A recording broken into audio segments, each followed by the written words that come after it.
How's it going, guys? Welcome back to my channel. And today, guys, you really enjoyed the championship predictions. So today I'm going to be bringing you my Premier League predictions for the 1920 season. I've been thinking about these all day. It's currently about 1:30. I've been thinking about these since about 9:30. So hopefully I've got these spot on. If you agree with my predictions, don't forget to tell me in the comment section down below. And even if you disagree, tell me where I went wrong. And if you do end up enjoying this video, please do consider subscribing and hit that like button because it really does help us YouTubers out. Well, I'm going to start off with the relegation zone, and this one may cause a bit of controversy. I haven't got the ones that most people have got for in the relegation zone. In last place in the Premier League, I have gone for Newcastle United. Newcastle United have obviously lost Rafa Benitez and Iosi Perez, and Rondon will not be returning back to the club.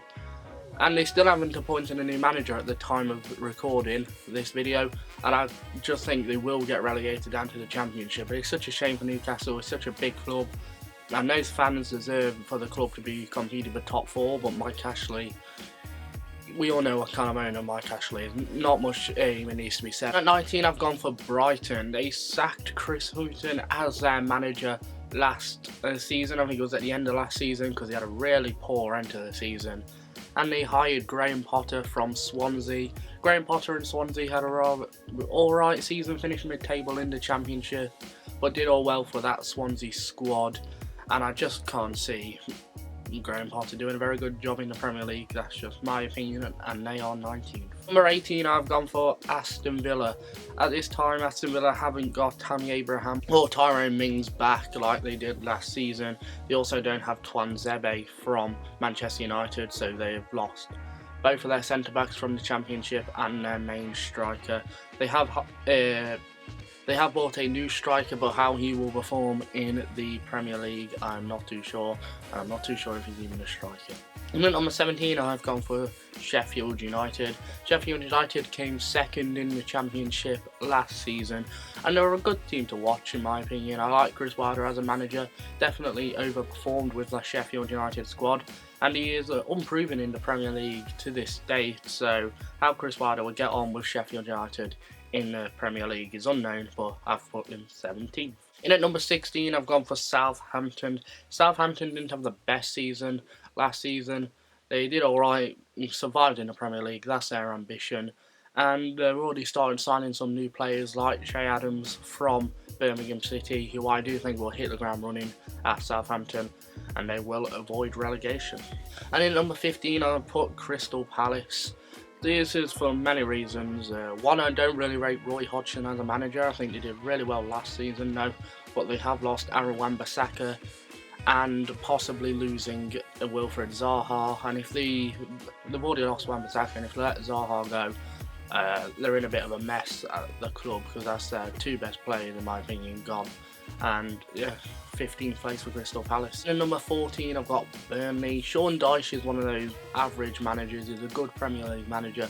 I think Burnley have a good Premier League squad, and they're looking to even bring in new players, and they're even looking at bringing in Fikayo Tomori, who had a good season, who had a good loan spell at Derby County last season, and I think he could make the step up to the Premier League. And Burnley are looking around 15 million for Fikayo Tomori, and I think he would be a good addition to the already quite good Burnley squad. In at number 13, I've put Norwich. They won the Championship last season, and I do think Daniel Farke is a very good manager. He came 14th the season before, but I think he would do alright in the Premier League. And if Teemu Pukki can recreate his form from the Championship and put that into the Premier League, I do believe that they've got a very strong season on their hands. Number 12, I've gone for Bournemouth. Bournemouth have a few good players like Nathan Ake, but there are clubs looking around in and around players like that, and whether Bournemouth can keep hold of him, I'm not too sure. Eddie Howe is also a good manager, and I think 12th place finish for Bournemouth is fair. In number 11, I've gone for Watford. Watford, one of those clubs should be in the top half of the Premier League table with the performances of recent seasons, but I've just predicted an 11th place finish. Number 10, I've gone for West Ham. Today, West Ham have lost Arnautovic to a Chinese club, and the fans wanted him gone because Arnautovic did not want to be at West Ham, and I can't remember who the other West Ham striker is off my head, but I know he isn't the best in the Premier League, and they are without a striker, so I think 10 for West Ham. In at number 9, I've gone for Wolves. Wolves came higher up last season than 9th, but I think people will, and the managers will start to figure out the way that Nuno does set up his teams. Like Antonio Conte, he did win the league with Chelsea, but then once they had figured out his system, he couldn't really replicate that same form, and I think Wolverhampton will have 9. In number 8, I've gone for Everton. Everton have quite a good squad, made already one signing, and they are looking to bring in Kurt Zouma, and I think an 8th place finish for Everton would be happy with the Everton fans. They would want a bit higher, possibly to break into the top 6, but there is strong competition. And in at number 7, a controversial one, I put Manchester United. I do believe Ole Gunnar Solskjaer, I believe Ole will be sacked by at least Christmas, and they're not bringing in the players that Manchester United need, and bringing in players like Daniel James, who had an average championship season, and they need to be going for players of a higher calibre than Daniel James and Aaron Wan-Bissaka. In at number 6, another controversial one, I put Leicester.